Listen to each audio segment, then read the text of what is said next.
No pressure, this is all being recorded for posterity. And when your company, AlumKey, becomes the dominant market owner in all things alumni relations, this is the video they're going to come back and play. Wow, okay. I'm excited about that. It's like, do we just act as if we're talking about... I think we pretend that they're not there. Okay. Yeah, no, what's going on? So I haven't talked to you in a little while. So the last I know about what's going on with you is, so you rebranded to AlumKey, love it. And you had like a few sprints of product development under your belt, starting to like sell to colleges, right? Yeah, so kind of a little bit different situation. So, you Okay. know, we were building the product that was more of the content creation based on what you would want to see as far as articles. So we started building that, and then I found out that I actually have the access to buying out Alumnify's IP. Okay. So I bought that, and then now I'm actually going to put that project that I was working on more on the back burner. Okay. And then just kind of fix up what we have now, just because it's been built. Yeah, sure. Why rebuild? So the stuff that's been built that like is now like basically the product you're looking at, like what already exists? An iOS app. Okay. So iOS app, and does it do, so before you were talking about it as like colleges put out this content already, but they like dump it into a newsletter. So instead you can take all this content and sort of like parse it according to my interests and give me all the sports updates or all the like whatever theater geek updates or whatever, right? Right. Is that still the same? No, so this is Okay, totally so what different. do we Yeah, so got? this is like almost like an exclusive LinkedIn for individual universities.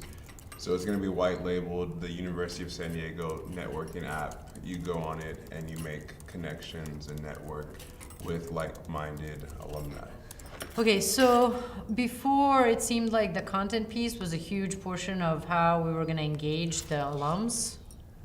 What is to engage the alums now? Like, why would they use this as opposed to like go to LinkedIn? Because it's all based on interests that they're passionate, or more like, I'm sorry, I'm blanking on the name right now.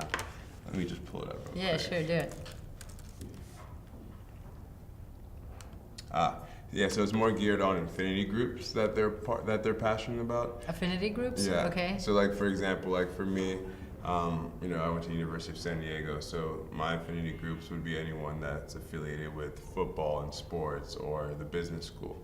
So when you go on to the application, just very similar when you pick your passions for what content you want, you get to pick your affinity groups, and then the affinity groups you choose are the groups that you could be part of. So when you're almost very similar to kind of how Slack does it, so you have multiple Slack groups.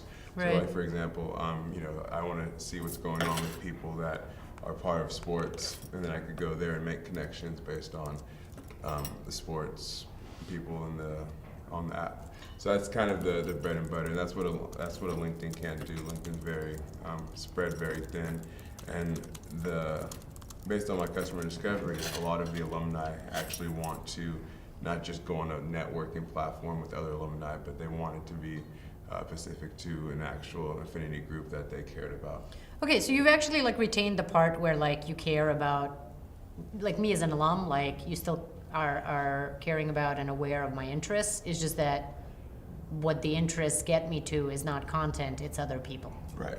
Okay. So, okay, and now it's a white label product. Why white label? Because that's what schools want. They want it to be branded as XYZ school. I mean, like you look at like companies or schools on LinkedIn and they're branded as well, but like still within some confines of a non-white label product. Here's why I'm belaboring the point.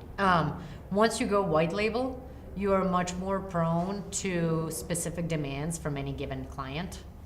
And it's much easier to defend against like very different demands. So like this university like really wants this feature, and that university wants that feature, and the third one wants a third feature, right? And you're looking at it and you're like, well, I'm not going to build all of it. It's certainly not in the time frame that they imagine, right? Right. So when you have one product, it's much easier to like defend yourself and say like clearly like the product is only one, like we'll get to everything eventually, but right now like here's my strategy, right? What happens, I think, psychologically when you give people a white label product is that, first of all, the university is now turning around to their alums and claiming that this is their product, right? Mm-hmm. And so they become a lot more emotionally invested in how like thorough the feature set is or exactly what the experience is, much more so than if they were like, well, we're a member of this broader platform and here's our branded like university page. But still, like, we're not clearly like not in control of the product itself. That's at least been my experience with like building a white label product versus non-white label products, just that it's a little bit harder to, they just basically become a lot more invested in like having a say in what your roadmap looks like. Right. Yeah. Well, I think what I did with the last demo is that I told them, and it was basically the Alumnify white labeled version. Mm-hmm. I was like, what you see is what you get, but it'll be customized for your university.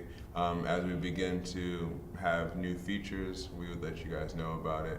So I think it was about being more upfront, and we didn't do that last time. And then another situation was that we lost out on like 25 deals because we kind of like sold it as like white labeled, and then realized that it'd be a little bit like, difficult it's to not scale. quite. Yeah. It's like, we want gray label? Can we go with gray label? Yeah, right. And we wanted to kind of like, well, we still want to Alumnify as a brand, and just moving forward, I just think it makes sense to white label this. But the product Echo, I feel like that's not going to be white labeled. But because it's more of a networking.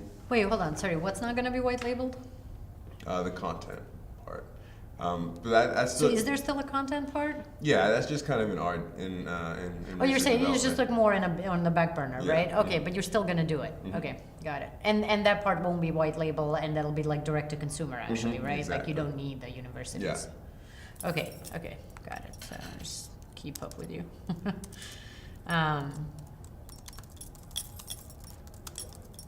Okay, so where are you at with the white label version of the product? Any sales coming through yet, or like how subject are you also to like their calendars of when the budgets are planned and when they're actually even entertaining sales? Yeah, well, it's pretty bad. So I'm just going straight to prep schools. I just spent this week like just piling out a whole list of prep schools, and then on Monday I'm gonna start the email campaign because they have like a lot of money. Okay. And there's no annual budget for them. So Right. Okay. yeah, and I just figured like just push that as hard as possible.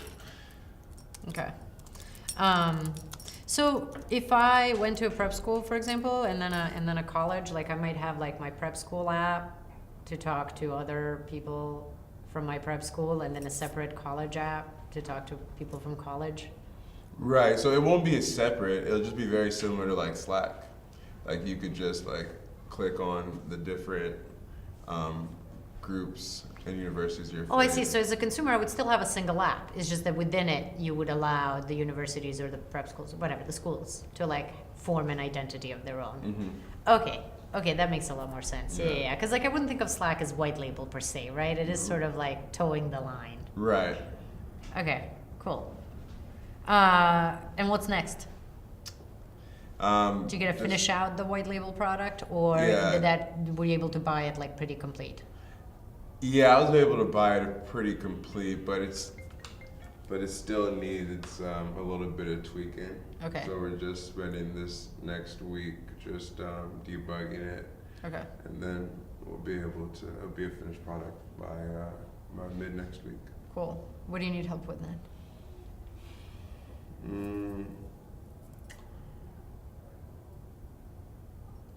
I feel as if the universities and prep schools are going to be down to pay for it, but I think the user experience still needs a lot of help in order to kind of have that sticky feature. And I think that sticky feature will work now that I kind of took the basis of the content platform and getting that same emotional attachment, but using it for affinity groups. I think that now needs to be displayed into the UI, and right now it's not. Okay. Wait, so you want to combine the content into the UI with the affinity groups, or you're saying, Because the content definitely has a stickiness factor, right? Because Right. like you're always pushing new content, so as long Exactly. as I want to keep learning about what's going on with my college sports team, I'm gonna keep opening it, right? Mhm.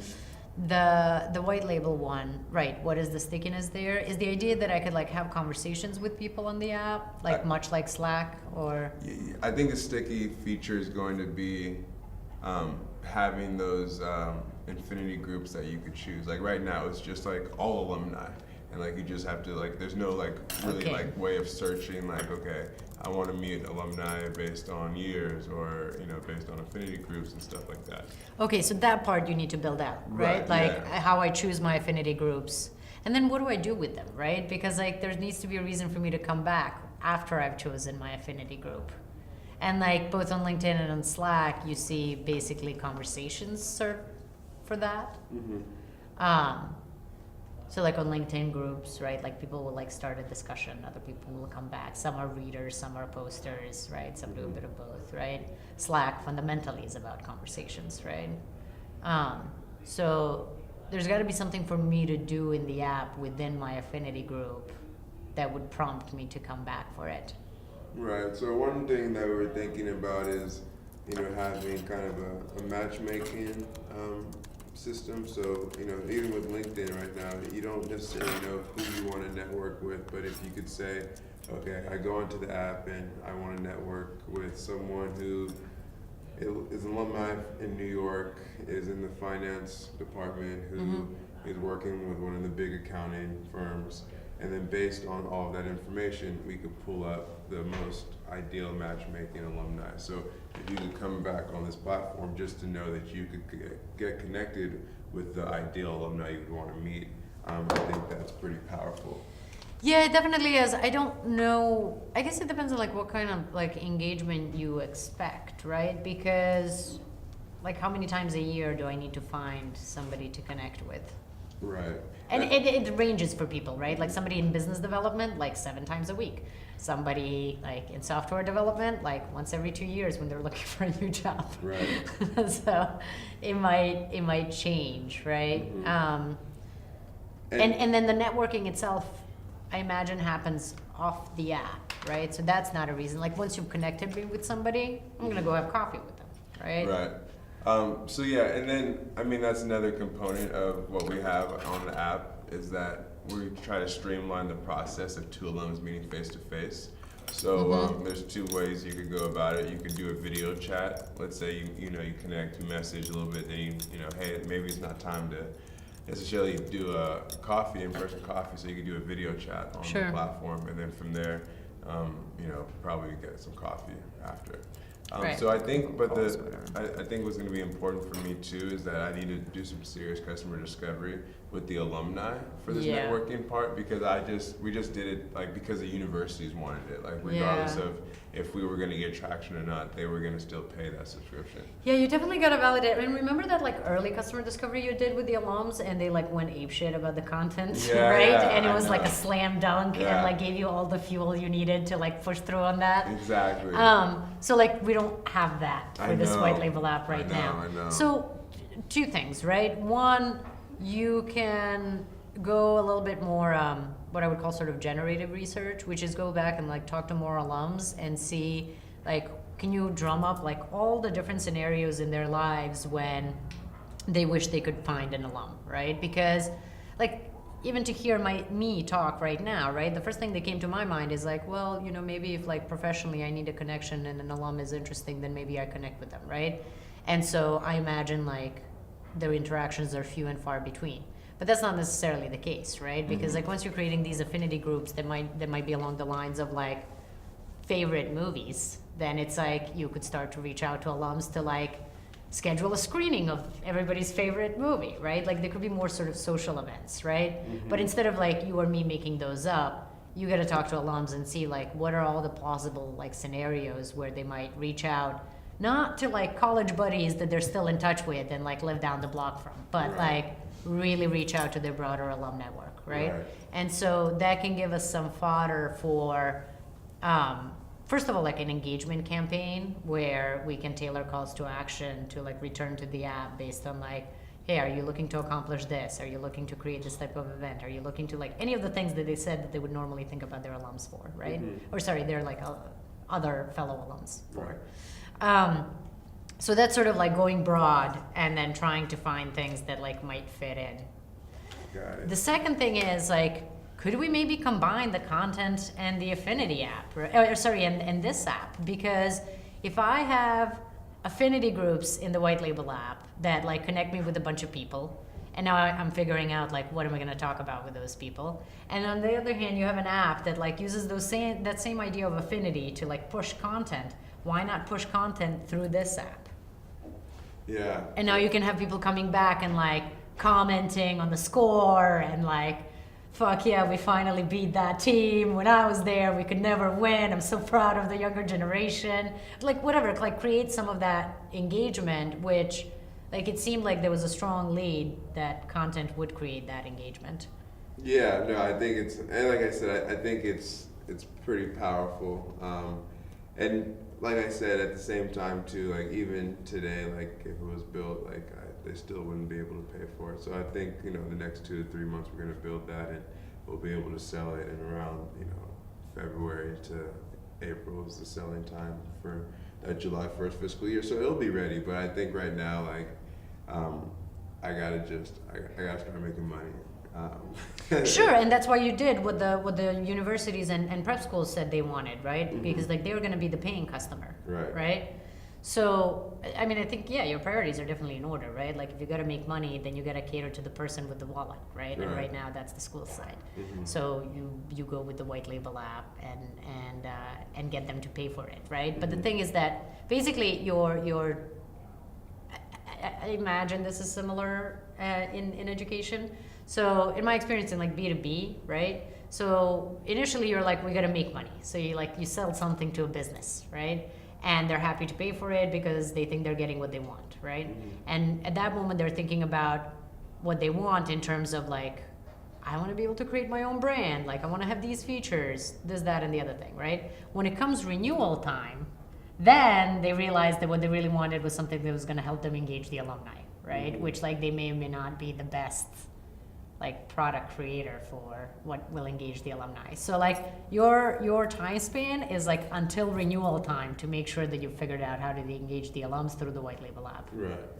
Which I definitely think is very possible. What I'm finding out too, even from talking to some older alumni, it's not necessarily you know, the affinity groups or the passions, but more like activities. Like he was saying, like if there was a section where like you could choose like travel, and like all the alumni that are interested in traveling, like you could meet with, you know, people could arrange traveling events with other alumni in different areas that they would be interested in traveling with. Sure, yeah. I mean, I think like I think keeping affinity groups broad is a pretty good idea, right? Like it could be nouns or it could be verbs, right?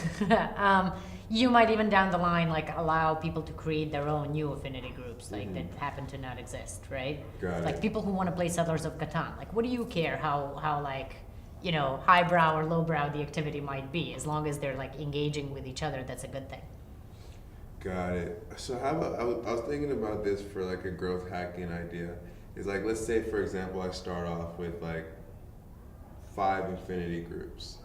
And you know, you select one, or maybe not, okay, so there's 5 affinity groups that you could just join instantly, but then maybe there's, you know, 5 other ones that weren't really confirmed from my customer discovery, but could be of interest. And like you click on it and it says, okay, great, you know, there now needs to be 49 more people in order for this to open, or to, you know, be open to the... No, I think that's a great idea, right? Like, I mean, so you just want to be careful with execution, because it needs to be somewhat clear to me that like when I join this affinity group, like it's immediately fulfilled, whereas like the other ones are maybe more like coming soon. It's a good way to test which new affinity groups to introduce, right? Because like, are people even clicking on them? Because if nobody clicks on them, then like just delete the thing, right? And if people are clicking on them, but not enough to like formally create a group, then it's like, would you like to invite your LinkedIn connections, your Gmail contacts, it creates a way for people to invite others to the app. And you definitely want that. You want them to be doing the acquisition work for you whenever possible. Yeah, I agree. Okay. Cool. I guess in the last question that I would really appreciate if I got from you is like, what should be the list of questions I should be asking these alumni for, to figure out like what they want in this networking? Yeah, I mean, so I kind of go back to like something we talked about early on, which is don't ask people to speculate. Tell them like when they have engaged with their alums. So first, as a pre-screener, I might do a question of like, when was the last time you spoke to an alum from your school, and like how, or like how many different alums you've spoken to over the last year, or something like that, right? To get a sense that like the answer is not zero. Every so often, like you run into a person who like hated their college experience so much they wouldn't want to talk about it anymore, right? Mm-hmm. And they're useless to you.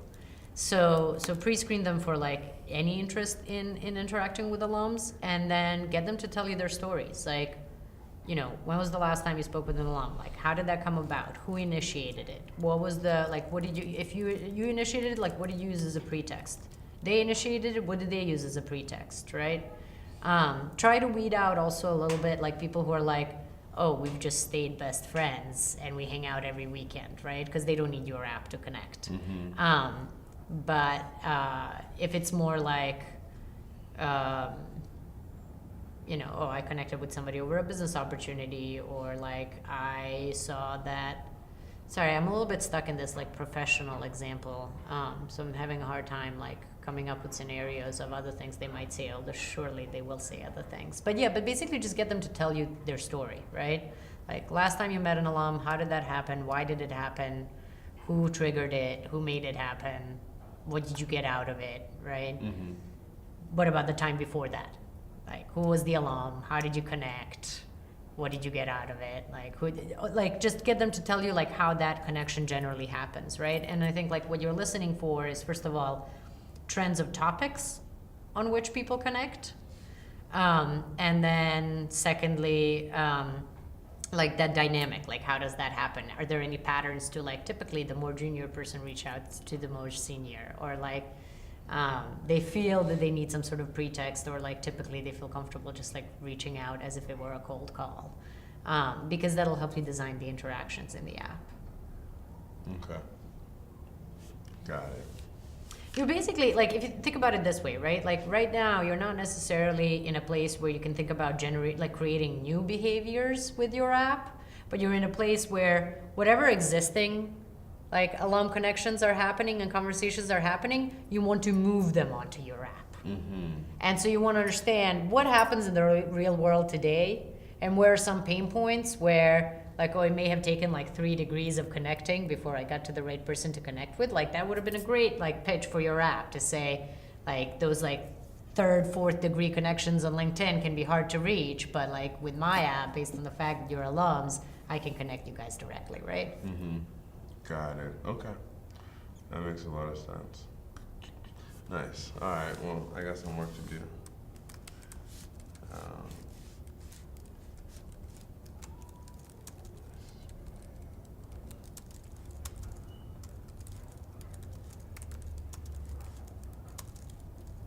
And then, ultimately, I imagine that the schools will also, like, all this like alum engagement is great, but the ultimate end of it should be that the alums are somehow donating money to the schools, I'm guessing.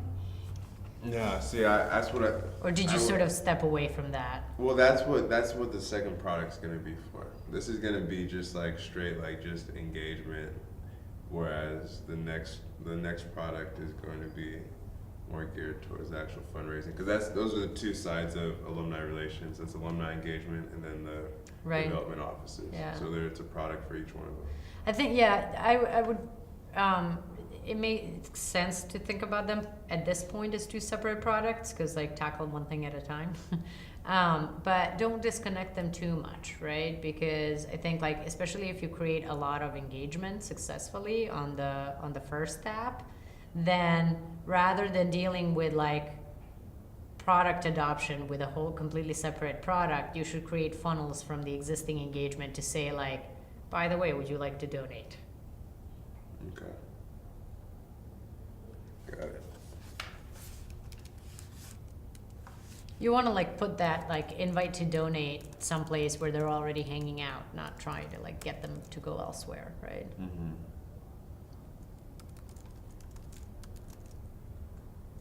And you know, if the schools are smart also, like, and you might just find yourself having to do some education here, right? But if the schools are smart, they can also leverage these affinity groups intelligently, right? So instead of like blasting everybody like, you know, hammer over the head, like donate money, they could be like, hey, people who are like clearly paying attention to what's going on with our sports teams, like we're fundraising to like get like, I don't know, new gear for the team, right? Like people are much more likely to donate to a specific cause than like a blanket one. Right. Got it. Okay. Okay, sounds good. I think I got it. All right. Appreciate it. Thank you Yeah, very much. sure thing, man. Always love talking to you. I'll talk to you as well. Cool. Yeah, let me know if you get closer to like the customer development stuff, and if you want to work together on any specific questions. I'm game for that. Okay, sounds good. Cool. Thank you. Have a good one. You too. Happy Thanksgiving. Same to you. Yeah, thanks. Thank you for having me in my life.